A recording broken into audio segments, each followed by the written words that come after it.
لله رب العالمين الرحمن الرحيم مالك يوم الدين إياك نعبد وإياك نستعين اهدنا الصراط المستقيم صراط الذين أنعمت عليهم غير المغضوب عليهم ولا الضالين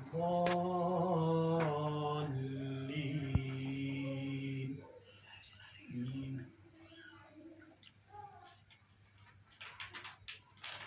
الحمدللہ ماہ مبارک کی شروعات ہو چکی ہے اور اس مہینے کو قرآن کریم کے ساتھ خاص مناسبت اور تعلق ہے۔ اسی مہینے میں یہ مقدس کتاب نازل ہوئی اور اسی کے جشن کے طور پر یہ پورا عبادت کا اور ریاضت کا مہینہ ہے۔ پورے عالم اسلام کی مساجد میں اس مہینے کی راتوں میں قرآن کریم کے سننے اور سنانے کا اہتمام کیا جاتا ہے، اور عام طور سے ہمارے یہاں جو تراویح کی ترتیب ہوتی ہے، ابتداً 1.25 پارے پڑھے جاتے ہیں، پھر چند دنوں کے بعد 1 پارے کی ترتیب ہوتی ہے۔ یقیناً قرآن کریم کا پڑھنا بھی عبادت ہے، سننا بھی عبادت ہے، سنانا بھی عبادت ہے، لیکن یہ کتاب ہدایت ہے، اور یہ در حقیقت اللہ رب العزت کی طرف سے دنیا میں بسنے والے انسانوں کے لیے ایک پیغام ہے کہ انہیں اپنی زندگی کس طرح گزارنی ہے، اللہ کیا چاہتے ہیں۔ اس لیے اس بات کی بھی ضرورت اور اہمیت ہے کہ قرآن کریم کے پیغام کو بھی جانا جائے اور سمجھا جائے۔ اس لیے یہ سلسلہ شروع کیا جا رہا ہے، اور ماہ مبارک میں الحمدللہ دنیا بھر کی مسجدوں میں دروس قرآن کے اور تفسیر قرآن کریم کے حلقے لگتے ہیں اور لوگ فائدہ اٹھاتے ہیں۔ سردست ترتیب یہی رہے گی کہ عام طور سے جو حفاظ ایک دن کی تراویح میں قرآن کریم کا حصہ پڑھتے ہیں، اختصار کے ساتھ اس کا خلاصہ ذکر کر دیا جائے۔ قرآن کریم کا یہ جو آغاز ہو رہا ہے، اور سب سے پہلی جو سورت لکھنے کے اعتبار سے اور ہمارے سامنے جو قرآن کریم ہے اس کی ترتیب کے اعتبار سے یہ سورت الفاتحہ ہے۔ اس سورت میں کل 7 آیات ہیں، اور یہ سورت الشفاء بھی ہے، اور یہ بہت اہم سورت ہے۔ اس کا آغاز ہو رہا ہے اللہ رب العزت کی حمد و ثنا سے، الحمدللہ رب العالمین۔ الحمد یعنی تمام تعریفیں اللہ کے لیے، ہر طرح کی تعریف، جو تعریف کبھی کی گئی ہے یا آئندہ کی جائے گی، یا انسان کسی دوسرے انسان کی کوئی تعریف کرتا ہے، یا ہمیں کوئی چیز بہت اچھی لگی اور ہم نے اس کے بارے میں 2-4 الفاظ کہہ دیے، اللہ رب العزت فرماتے ہیں اللہ ہی کے لیے ہے۔ اس لیے کہ دنیا میں آنے والی کسی بھی چیز کا کوئی ذاتی کمال نہیں ہے۔ کسی کے پاس اگر حسن ہے، اللہ کا دیا ہوا ہے، کسی کے پاس اگر دولت ہے، اللہ نے عطا کر رکھی ہے، کسی کے اندر کوئی کمال یا ٹیلنٹ ہے، یہ اللہ تعالیٰ کی طرف سے ہے۔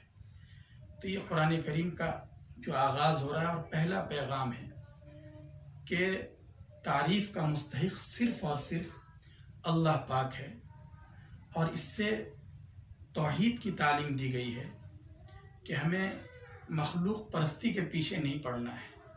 کوئی چیز ہمیں بہت اچھی لگ رہی ہے، لیکن ہم اس کی گہرائی میں اتر کر دیکھیں کہ اس کا بنانے والا کون ہے۔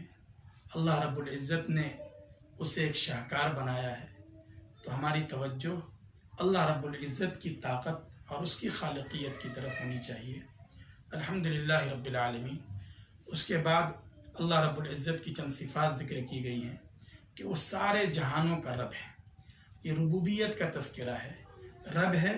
اللہ ہر چیز کو ابتدا سے لے کر انتہا تک پہنچاتے ہیں۔ اللہ ہی سب کے لیے رزق کا انتظام کرتے ہیں، اللہ ہی سب کے لیے سارے وسائل اور سورسز جو اس کے لیے ضروری اور مناسب ہیں اللہ فراہم کرتے ہیں۔ اور اللہ سارے جہانوں کا، یعنی صرف وہی دنیا نہیں ہے جو ہمیں نظر آ رہی ہے، اس کے علاوہ بھی بہت سارے سیارے ہیں اور بہت سارے جہاں اللہ نے آباد کر رکھے ہیں۔ سب کا رب اور سب کا خالق اللہ ہی ہے۔ الرحمن الرحیم، وہ بڑا مہربان اور نہایت رحم والا ہے۔ یعنی اللہ پاک یہ جو پوری دنیا کو اللہ نے وجود بخشا ہے اور پوری دنیا کی اللہ کفالت فرما رہے ہیں، تو اس میں اللہ کا کوئی فائدہ نہیں، بلکہ اللہ رب العزت بڑے رحم والے ہیں۔ اللہ کی جو صفت رحمت ہے، اللہ اس کی وجہ سے یہ سارا نظام چلا رہے ہیں۔ مالک یوم الدین، وہ بدلے کے دن کا مالک ہے۔ ویسے تو ہر چیز کا مالک آج بھی اللہ ہے اور آئندہ بھی اللہ ہی ہر چیز کا مالک ہے، لیکن دنیا میں ظاہری اعتبار سے کسی چیز کی ملکیت کی نسبت انسان کی طرف بھی کر دی جاتی ہے کہ فلاں صاحب کا یہ فلیٹ ہے، فلاں صاحب اتنے پیسے اور اتنے کیش کے مالک ہیں۔ لیکن قرآن کریم میں یہ کہا جا رہا ہے کہ بدلے کا جو دن ہے، آخرت کا جو دن ہے، اس دن ظاہری اعتبار سے بھی کسی کی کوئی ملکیت نہیں رہے گی۔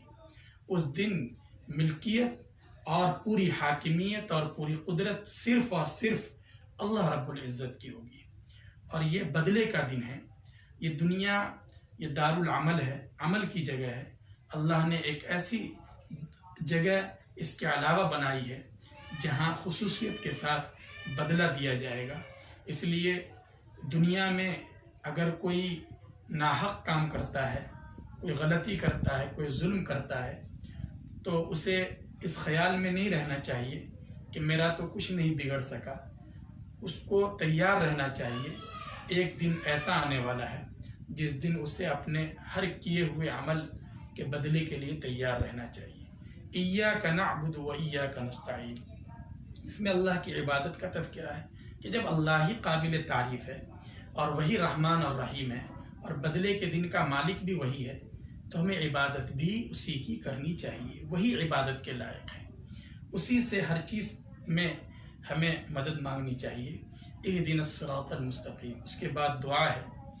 سورہ فاتحہ میں خصوصیت کے ساتھ یہ جو 7 آیتیں ہیں، ابتدائی 3 آیتوں میں اللہ کی حمد اور ثنا ہے، اور اخیر کی 3 آیتوں میں اللہ رب العزت سے ہدایت کی طلب اور ہدایت کی دعا مانگی گئی ہے، اور بیچ میں عبادت کا تذکرہ ہے۔ تو یہ جو اللہ رب العزت سے ہدایت کی طلب ہے، انسان کو اللہ نے یہ حکم دیا ہے کہ تم اللہ سے ہدایت کو طلب کرو۔ یہ جو ہدایت ہے، ہدایت کا اصل معنی ہے راستہ دکھانا، لیکن اس کے بہت سے درجات ہیں۔ ایک تو ہدایت وہ ہے کہ ہر انسان کیا بلکہ وہ چیز جس کے اندر جان نہیں، روح نہیں، اس کے لیے بھی، اس کو بھی اس درجے کی ایک ہدایت ملی ہوئی ہے۔ آتا کل شیء خلقہ ثم ہدی۔ اللہ رب العزت نے جس چیز کو بھی، ایک بچہ پیدا ہوتا ہے، کون اسے یہ شعور بخشتا ہے کہ اسے اپنا منہ اپنی ماں کی چھاتی کے پاس لے جانا ہے اور اسی کے ذریعے غذا اس کے پیٹ تک منتقل ہوگی۔ یہ بھی ایک طرح کی ہدایت ہے۔ اور ہدایت کا ایک درجہ یہ ہے کہ انسان کفر اور شرک سے تائب ہو کر اور بچتے ہوئے صرف اللہ کے بتائے ہوئے احکام کے مطابق زندگی گزارے۔ اور ہدایت کا ایک رب العزت سے ہدایت مانگی گئی ہے سیدھے راستے کی۔ سیدھا راستہ آگے اس کی وضاحت ہے، جن پر اے اللہ تو نے انعام کیا ہے۔ دوسری آیت میں اس کی وضاحت ہے، من النبیین والصدیقین والشہداء والصالحین، یعنی انبیاء کا راستہ، صدیقین اللہ کے جو بہت خاص نیک بندے ہیں ان کا راستہ، شہداء اللہ کے راستے میں جنہوں نے اپنے جان کی قربانی دی ہے ان کا راستہ، اور صالحین اللہ کے جو خاص بندے ہیں ان کا راستہ، غیر المغضوب علیہم ولا الضالین ان لوگوں کا راستہ نہیں جن پر اللہ کا غضب نازل ہوا، اور نہ ان لوگوں کا راستہ جو گمراہ ہوئے اور راستے سے ہی بھٹکے ہوئے تھے۔ یہاں یہ جو کہا کہ جن پر اللہ کا غضب نازل ہوا، اس سے عام طور سے یہود وغیرہ کو مراد لیا گیا ہے کہ جن کو اللہ نے علم بھی دیا اور انہیں یہ معلوم تھا کہ صحیح راستہ کیا ہے، غلط راستہ کیا ہے، لیکن اس کے باوجود انہوں نے غلط راہ کو اختیار کیا، اور جس کی وجہ سے ان پر اللہ کا غضب اور غصہ اترا۔ اور وہ لوگ جن کے پاس صحیح علم بھی نہیں ہے، ان لوگوں کے طریقے سے پناہ کی دعا کی گئی ہے۔ تو بہرحال یہ صورتوں میں سے ہے، اور اس میں 3 مضامین خصوصیت کے ساتھ قابل ذکر ہیں۔ ایک ربوبیت کا مضمون ہے، اور اس کے بعد عبادت کا مضمون ہے، اور اس کے بعد طلب ہدایت یعنی دعا کا مضمون ہے۔ آگے سورہ بقرہ شروع ہو رہی ہے۔ سورہ بقرہ یہ قرآن کریم کی سب سے لمبی صورت ہے۔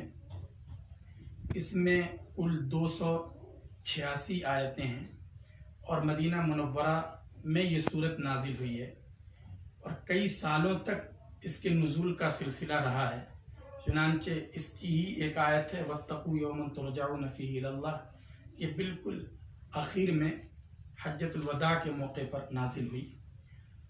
سورہ بقرہ اس کا جو آغاز ہو رہا ہے، بسم اللہ الرحمن الرحیم، الف لام میم ذالک الکتاب لا ریب فیہ، یہ الف لام میم اور بھی صورتوں کے شروع میں کہیں حامیم، عین سین قاف وغیرہ اس طرح کے جو کلمات ہیں انہیں حروف مقطعات کہا جاتا ہے۔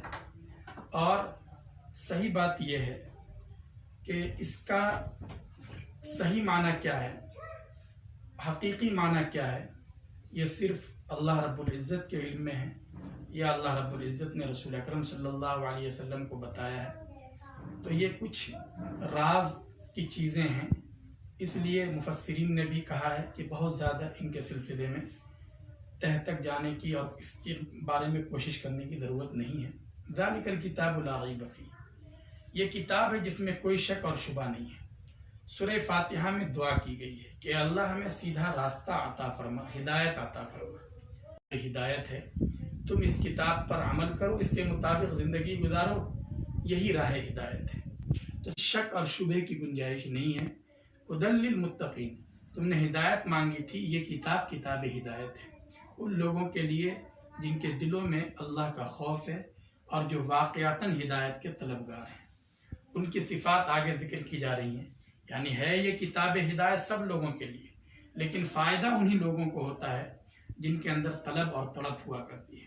الذین یؤمنون بالغیب ویقیمون الصلاۃ ومما رزقناہم ینفقون، 3 صفات ان کی ذکر کی گئی ہیں کہ ایک تو یہ غیب پر ایمان لاتے ہیں، جو چیزیں نظر نہیں آ رہی ہیں، جنت اور جہنم کے بارے میں، عذاب کے بارے میں، اور بہت سارے میزان کے بارے میں جو رسول اکرم صلی اللہ علیہ وسلم نے خبر دی ہے، قرآن اور حدیث میں جو بتلایا گیا ہے، سب کو دل کی گہرائیوں سے مانتے ہیں، حالانکہ انہیں اپنی آنکھوں سے نہیں دیکھا۔ وَيُقِيمُونَ الصَّلَاةَ، اور نماز قائم کرتے ہیں، یعنی اس کے تمام ارکان کا لحاظ رکھتے ہیں، صرف نماز پڑھ نہیں لیتے بلکہ دوسروں کو بھی اس کی ترغیب دیتے ہیں۔ وَمِمَّا رَزَقْنَاهُمْ يُنْفِقُونَ، اور ہم نے جو انہیں دیا ہے اس میں سے خرچ کرتے ہیں۔ یہ 3 صفات ہیں، ایک تو ایمان بالغیب جس کا تعلق دل سے ہے، اور دوسرے نمبر پر ہے اقامت صلاح، نماز قائم کرتے ہیں، ظاہر ہے اس کا تعلق عمل سے ہے، بدن سے ہے، اور تیسری چیز ہے جو اللہ نے انہیں عطا کیا ہے اس میں سے خرچ کرتے ہیں، اس کا تعلق مال سے ہے۔ تو جو اللہ کے نیک بندے ہیں وہ ان چیزوں کا خاص خیال رکھتے ہیں، وہ خرچ کرتے ہیں۔ وَمِمَّا رَزَقْنَاهُمْ، ہم نے انہیں دیا ہے ان میں سے خرچ کرتے ہیں، یعنی جو خرچ کیا جا رہا ہے وہ اللہ ہی کا تو عطا کردہ ہے۔ آگے بھی ان حضرات کا ہی تذکرہ ہے۔ اس کے بعد ان الذین کفروا سواء علیہم اانذرتہم ام لم تنذرہم لا یؤمنون، متقین کا تذکرہ کرنے کے بعد ان لوگوں کا تذکرہ ہے جو نہیں مانتے ہیں، جو کافر ہیں، ناشکرے ہیں۔ ایسے لوگوں کے دو گروہ ہیں. ایک تو وہ ہیں جو کھلم کھلا علی الاعلان نہیں مانتے کہ ہم قرآن کو نہیں مانتے، ہم دین حق کو نہیں مانتے، اور ایک وہ لوگ تھے خاص کر مدنی زندگی میں ان کی وجہ سے اسلام کو اور مسلمانوں کو بڑا نقصان پہنچ رہا تھا، جو زبان سے تو یہی دعویٰ کرتے تھے کہ ہم قرآن پر ایمان لاتے ہیں، ہم اسلام کو مانتے ہیں، لیکن دل سے وہ در حقیقت کافر تھے، انہیں منافق کہا جاتا ہے. تو اس کے بعد نہ ماننے والے گروہوں میں سے جو کھلم کھلا نہ ماننے والے تھے، 2 آیتوں میں ان کا تذکرہ ہے کہ یہ جن کو نہیں ماننا ہے آپ انہیں ڈرائیں یا نہ ڈرائیں، یہ ایمان نہیں لائیں گے. اللہ نے ان کے دلوں پر مہر لگا دی ہے ان کی سرکشی کی وجہ سے. اس کے بعد وَمِنَ النَّاسِ مَن يَقُولُ آمَنَّا بِاللَّهِ وَبِالْيَوْمِ الْآخِرِ وَمَا هُمْ بِمُؤْمِنِينَ سے نہ ماننے والوں میں دوسرے گروہ یعنی منافقین کا تذکرہ ہے. اگلی 13 آیتوں تک انہی کا تذکرہ ہے کہ یہ لوگ اللہ کو دھوکہ دینا چاہ رہے ہیں، حالانکہ یہ اپنے آپ کو دھوکہ دے رہے ہیں.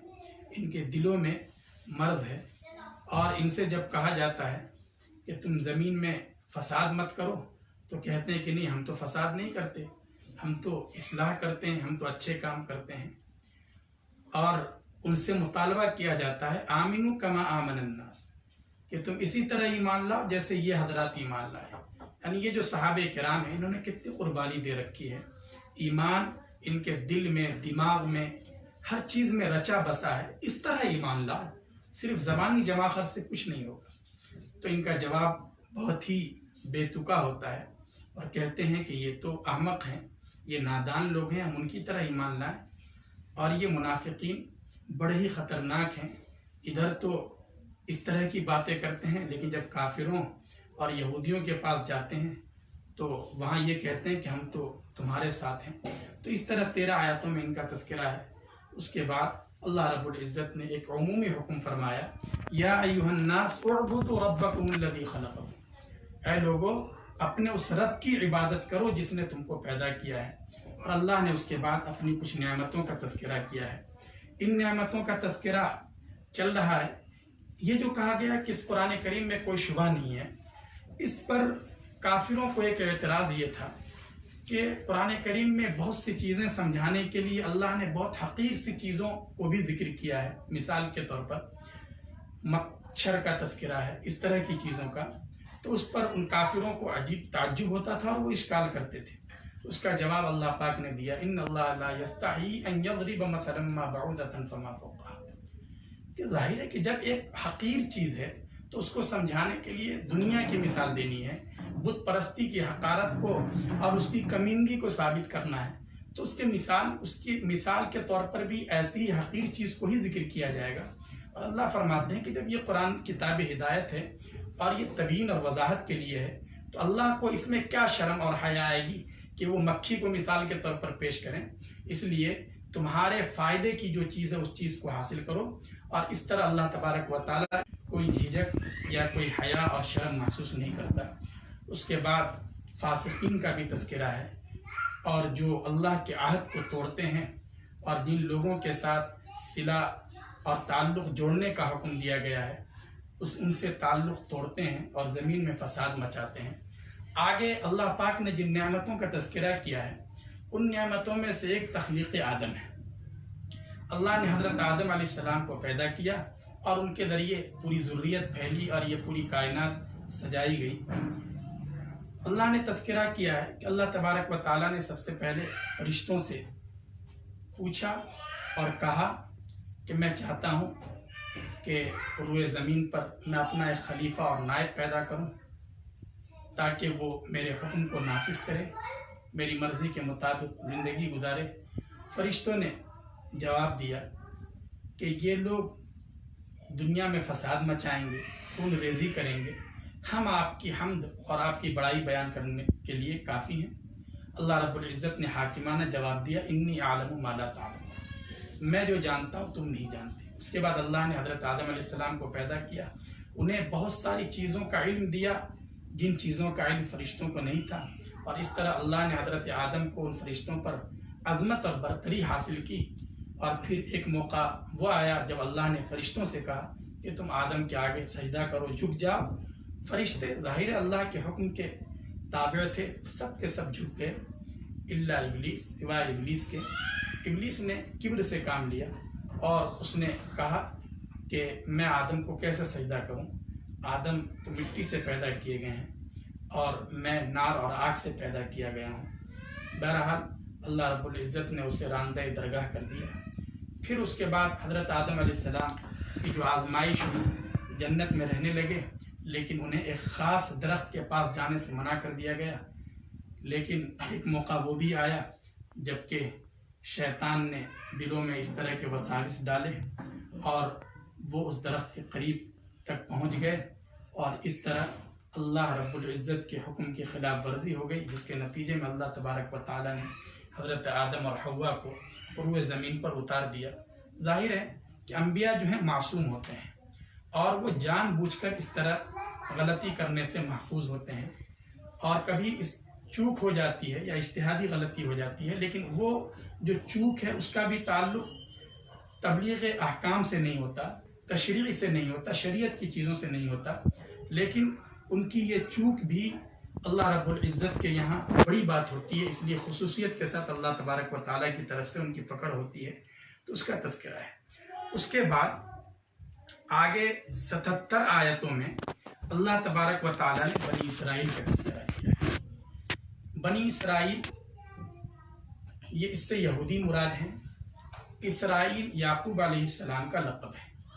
اسرائیل عبرانی زبان کا لفظ ہے جس کا معنی ہے عبداللہ، اللہ کا بندہ، یہ ان کا لقب تھا۔ تو اسی لقب سے ان کی اولاد کو جو یہود کہلاتے ہیں بنی اسرائیل کہا جاتا ہے۔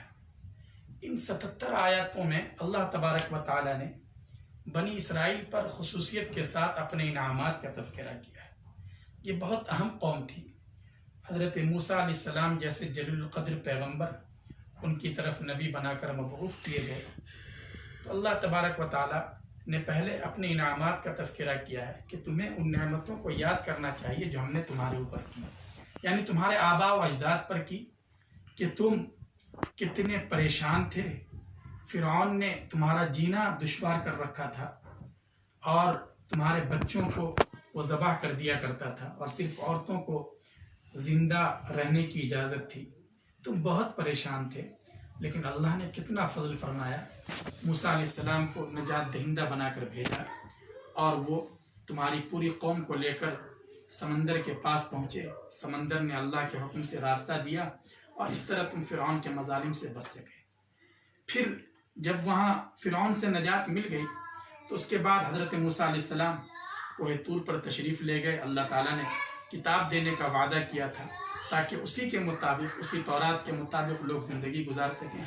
وہاں 30 دن کے بعد 40 دنوں تک وہاں حضرت موسیٰ علیہ السلام رہے، لیکن اس دوران بنی اسرائیل کی ناہنجاریوں کا تذکرہ ہے کہ انہوں نے گوشالہ پرستی شروع کر دی، بچھڑے کو پوجنا شروع کر دیا ہوئے، لیکن اس کے بعد اللہ پاک نے پھر معاف کر دیا، اور موسیٰ علیہ السلام نے بھی ان پر بڑے غیظ و غضب کا اظہار کیا۔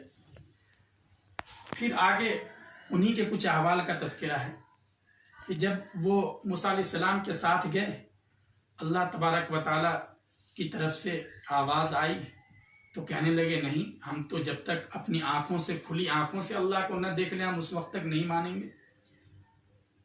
فوراً ایک بجلی آئی اور اس بجلی کی وجہ سے 70 کے 70 لوگ جو موسیٰ علیہ السلام کے ساتھ گئے تھے وہ مر گئے۔ موسیٰ علیہ السلام کی گزارش کے بعد اللہ نے انہیں پھر سے زندگی عطا کی، ثم بعثناکم من بعد موتکم لعلکم تشکرون۔ اس کے بعد میدان تیہ میں وہ اللہ کی نافرمانی کی وجہ سے 40 سال تک جو پریشان رہے، اس کا تذکرہ ہے کہ وہ صبح سے شام تک چلتے تھے، لیکن جب رات ہو جاتی اور صبح جب ہوتی تو پتہ چلتا جہاں سے چلے تھے وہیں ہیں۔ لیکن اس میدان میں بھی اللہ نے حضرت موسیٰ علیہ السلام کی برکت اور دعا سے ان پر انعامات کا سلسلہ جاری رکھا۔ من اور سلوہ کا تذکرہ ہے کہ ترنجبین کی شکل میں میٹھی چیز درختوں پر لگ جایا کرتی تھی اور ان کے قریب بٹیر اس طرح بڑی تعداد میں آ کر جمع ہو جایا کرتی تھی، جس سے انہیں بہت ہی لطیف اور نفیس غذا مل جایا کرتی تھی۔ لیکن وہ اپنے جو نافرمانی ہے اس سے باز نہیں آئے، اور آگے ایک خاص کر ان کی ایک نافرمانی کا تذکرہ ہے۔ اللہ نے انہیں بتا دیا تھا کہ سنیچر کا دن یہ مقدس دن ہے، اس دن تمہیں کوئی دوسرا کام نہیں کرنا ہے، لیکن وہ اس دن بھی شکار کرتے تھے اور مچھلی پکڑنے کے لیے پہلے سے اس طرح کی تدبیر کر لیا کرتے تھے۔ اللہ کو بڑا غصہ آیا اور اللہ نے اس قوم پر خصوصیت کے ساتھ اپنا غضب نازل کیا اور وہ سب ذلت کے ساتھ بندر بنا دیے گئے، اور 3 دن کے بعد ان سب اسرائیل کے بارے میں اللہ نے صاف کہہ دیا کہ ان کے دل پتھر سے زیادہ سخت ہیں اور یہ اللہ کے احکام کو چھپاتے ہیں اور انہیں حق بہت اچھی طرح معلوم ہے، لیکن اس کے باوجود اس کو قبول نہیں کرتے۔ ان سے کیا خیر کی توقع کی جا سکتی ہے یہودیوں سے۔ آگے حضرت ابراہیم علیہ السلام کا تذکرہ ہے۔ حضرت ابراہیم علیہ السلام کی زندگی بہت ابتلا اور آزمائش میں گزری، لیکن وہ اس میں کامیاب ہوئے۔ اللہ نے انہیں امامت عطا کی اور دنیا کے جتنے بڑے مذاہب ہیں ان کی طرف انتساب کو اپنے لیے سعادت ادا کرتے ہیں۔ وہ عراق سے ہجرت کر کے شام آئے اور پھر انہی کے ذریعے اللہ رب العزت نے حجاز میں بیت اللہ کو تعمیر کروایا۔ اس تعمیر حرم کا بھی تذکرہ ہے۔ انہوں نے جو دعا کی تھی اس دعا کا بھی تذکرہ ہے۔ ربنا وابعث فیہم رسولا منہم یتلو علیہم آیاتک، کہ اللہ ایسے رسول کو مبعوث کیجئے جو آپ کی آیات کی تلاوت کریں، کتاب اور حکمت سکھلائیں اور ان کا تزکیہ کریں۔ اور اس طرح ابراہیم علیہ السلام کے تذکرے کے ساتھ ہی اور ان کے بعد دوسرے انبیاء کا تذکرہ کرنے کے ساتھ ہی یہ پارہ پورا ہو رہا ہے۔ دوسرا جو پارہ ہے وہ تحویل قبلہ کے واقعے سے شروع ہو رہا ہے۔ حضرت رسول اکرم صلی اللہ علیہ وسلم جب مدینہ منورہ تشریف لے گئے تو وہاں 16 یا 17 مہینے تک آپ نے بیت المقدس کی طرف رخ کر کے نماز پڑھی، لیکن آپ کی دلی خواہش تھی، اللہ رب العزت نے بعد میں یہ حکم نازل کر دیا کہ آپ خانہ کعبہ کی طرف رخ کیجئے، تو اس پر لوگوں نے اشکال کرنا شروع کیا۔ تو اس پر یہ آیت نازل ہوئی کہ نہیں، جتنی جہتیں اور سمتیں ہیں وہ سب اللہ کے لیے ہیں، اصل جو ہے اللہ کے حکم کا اتباع ہے۔ اور پھر اللہ نے فرمایا کہ جس طرح ہم نے تمہارے لیے قبلہ افضل کو قرار دیا ہے، اسی طرح ہم نے تم کو جو اس امت میں پیدا کیا ہے یہ امت سب سے افضل ہے، اور تم لوگوں پر گواہی دو گے۔ جب امت اپنے انبیاء کی مخالفت کریں گی اور انکار کر دیں گی تو اس امت کو آگے کیا جائے گا۔ اس کے بعد اللہ نے بہت سارے احکام بتلائے ہیں کہ لوگوں کوئی بھی بڑی سے بڑی پریشانی ہو تم صبر کرو، جم جاؤ، نماز کا سہارا لو، اور دیکھو یہ ہماری طرف سے آزمائش آتی رہے گی، لیکن ان مصیبتوں میں تمہیں آزمایا جائے گا۔ جو اچھے لوگ ہیں وہ تو یہی کہیں گے انا للہ و انا الیہ راجعون، مصیبت میں، کہ ہم سب اللہ کے لیے ہیں اور اللہ ہی کی طرف ہم سب کو لوٹ کر جانا ہے۔ ایسے لوگ اللہ کی طرف سے رحمت کے مستحق ہوتے ہیں۔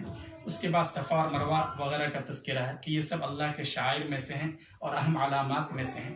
اور اگلے رکوع میں اللہ رب العزت نے آفاق و انفس میں، زمین میں اور آسمان میں جو اپنے دلائل قدرت کو پھیلا دیا ہے ان کا تذکرہ ہے۔